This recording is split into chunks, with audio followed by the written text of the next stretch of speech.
భూమికి సూర్యుడికి మధ్య దూరం, సన్కి ఎర్త్కి మధ్య దూరం మీకు తెలుసా?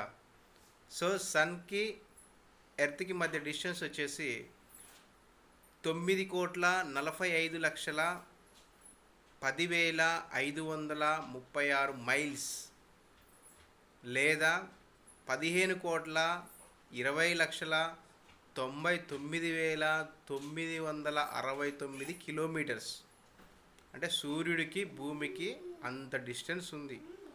అదే సమ్మర్లో అయితే టెంపరేచర్ ఎందుకు పెరుగుతుందంటే సన్కి ఎర్త్కి అప్రాక్సిమేట్ డిస్టెన్స్ కొంచెం తక్కువలో ఉండడం వల్ల టెంపరేచర్ పెరుగుతుంది.